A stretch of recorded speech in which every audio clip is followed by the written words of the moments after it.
बिस्मिल्लाहिर्रहमानिर्रहीम। अस्सलाम वालेकुम दोस्तों, कैसे हैं आप सब लोग? उम्मीद है खैरियत से होंगे। बनाने जा रहे हैं करी पकौड़ा, बहुत ही मज़ेदार, बहुत ही शानदार।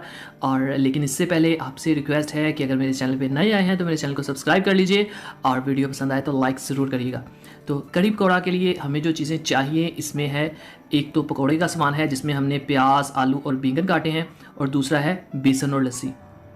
सबसे पहले हम शुरुआत करेंगे, एक बड़े से बाउल में लस्सी डाल लेंगे जो कि कल का पड़ा हुआ नहीं था, खट्टा हुआ, क्योंकि कड़ी जो है ये खट्टी खट्टी अच्छी लगती है। और इसमें हम डाल देंगे बेसन। तो टोटल हमने हाफ़ के जी बेसन लिया है, तो हाफ़ के जी में से जो हाफ़ है तकरीबन 1 पाव हमने इस लस्सी में डाल दी है। अब इसको अच्छे से मिक्स करेंगे और इसकी जो गुठलियाँ हैं वो नहीं बनने देंगे, इस तरह से बिल्कुल एक जान कर देंगे इसको। अब हम गैस पे अपनी कढ़ाई रखी है और इसमें मैंने डाल दिए हैं प्याज, और ये इसमें डाल दिया है अदरक लहसुन का पेस्ट, और इसमें ये डाल देंगे कटा हुआ अदरक। कटा हुआ अदरक इसके अंदर डालें तो इसका बहुत ही मज़े का फ्लेवर आता है। बहुत सारी सब्जियों में हमें ये डालना पड़ता है, और थोड़ा सा पानी, इसलिए ये थोड़ा सा मसाला गल जाए और नीचे ना लगे। तो थोड़ा सा इसको मिक्स करेंगे। अब इसमें डाल देंगे 1 चम्मच लाल मिर्च का पाउडर और हाफ़ चम्मच नमक और हाफ़ चम्मच इसमें हल्दी पाउडर, और ये डाल दिया है 1 इसमें टमाटर। अब बहुत सारे लोग कड़ी पकौड़ा के अंदर टमाटर नहीं डालते, ये बिल्कुल ऑप्शनल है। अगर आपका दिल नहीं करता तो आप इसे स्किप कर सकते हैं, लेकिन चूँकि कड़ी खट्टी खट्टी होती है तो इसलिए इसमें टमाटर का फ्लेवर अच्छा लगता है। तो मेरे ख्याल से आपको ये ज़रूर ऐड करने चाहिए। 2 खूबसूरत सी हरी मिर्चें काट के मैंने डाल दी हैं, और ये वो मिक्सचर जो मैंने बनाया था खट्टी दही लस्सी के साथ, वो इसमें डाल दिया है। अब इसको अच्छे से मिक्स करके हम साइड पर रख देंगे, और इसको काफ़ी अच्छे से पकाना है हमने, बीच बीच में से इसको चेक करते रहेंगे। अब हम बनाएंगे अपने पकौड़ों का सामान। ये देखें, इस साइज़ के आलू कटवाए हैं मैंने, और इस साइज़ के बैंगन। पकौड़ों में यही साइज़ अच्छा लगता है, और जो प्याज हैं वो भी छोटे साइज़ के ही हैं। तो ये जो अभी हमने इसमें लस्सी डाली है बेसन वाली, ये हमारे पास 1 किलो दही था, फुल मलाई वाला, क्योंकि जितना इसमें मलाई होगा उतना वो अच्छा लगेगा। तो इसमें डाल दिया है नमक, मिर्च और हल्दी, और ये कुटी लाल मिर्च है। तो ये इसमें चला गया सूखा धनिया पाउडर, और इसमें साबुत धनिया भी डाला जाएगा, ऐसे इसको अच्छे से मसल के, क्योंकि ये पकौड़ों के अंदर बहुत ही टेस्टी लगता है साबुत धनिया इस और तरह इसकी से। खुशबू बहुत अहम किरदार अदा करती है पकौड़ों के कराड़ेपन में।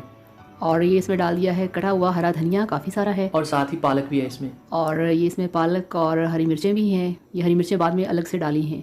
पालक बहुत सॉफ्ट सा फ्लेवर देती है पकौड़ों को।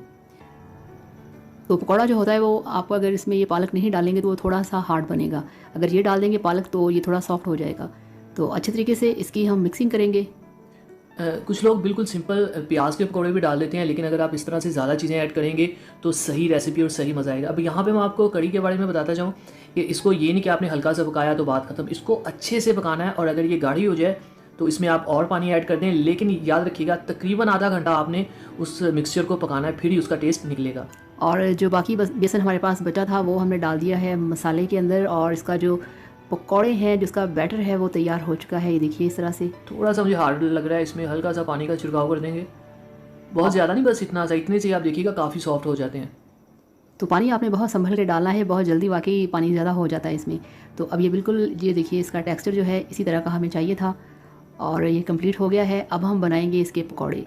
और ये देखिए दूसरी साइड पे जो कड़ी है वो बहुत अच्छे तरीके से बॉयल हो रही है, क्योंकि बेसन भी कच्चा, दही भी कच्ची।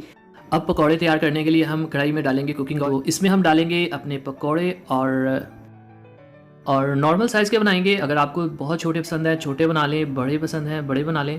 तो इस तरह से इसको हम सेपरेट कर देंगे बाद में, और इनकी साइडें चेंज कर लेंगे।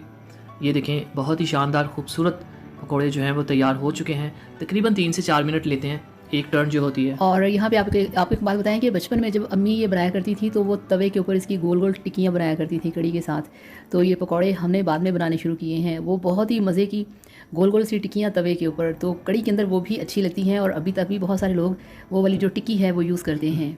तो जब आप ये पकौड़े बनाएं तो ऐसा ना करें कि सभी डाल दें, कुछ पकौड़ों को साइड पे रख लें। जैसे आपने अगर दोपहर में बनाई है कड़ी तो हाफ़ उसमें डाल लें और वो खाएं मज़े से, और शाम को जब दोबारा खाने लगें तो फ्रेश जो आपने पकौड़े बना के रखे हुए थे वो उसमें डाल दें, ताकि वो कड़ी के अंदर ज़्यादा गले ना।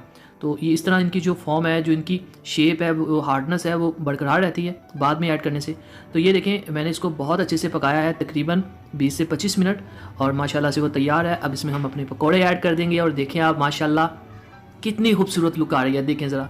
आपको पता है ये चीज़ जो है हम जब भी बनाते हैं तो अपने हमसायों को और करीबी रिश्तेदारों को देने जाते हैं एक सौगात के तौर पे, क्योंकि ये बहुत पसंद की जाती है। तो माशाल्लाह माशाल्लाह देखें कितनी खूबसूरत हमारी रेसिपी तैयार हुई है, कितनी मज़ेदार और कितनी शानदार। घर पे बनाएं और इसी तरह से सजा के सर्व किया करें, बहुत मोहब्बत के साथ हर चीज़ में लगन से काम किया करें। और लाइक कर दीजिए, चैनल को सब्सक्राइब कीजिए, अच्छा सा कमेंट दीजिए। अगली वीडियो तक अल्लाह हाफिज़।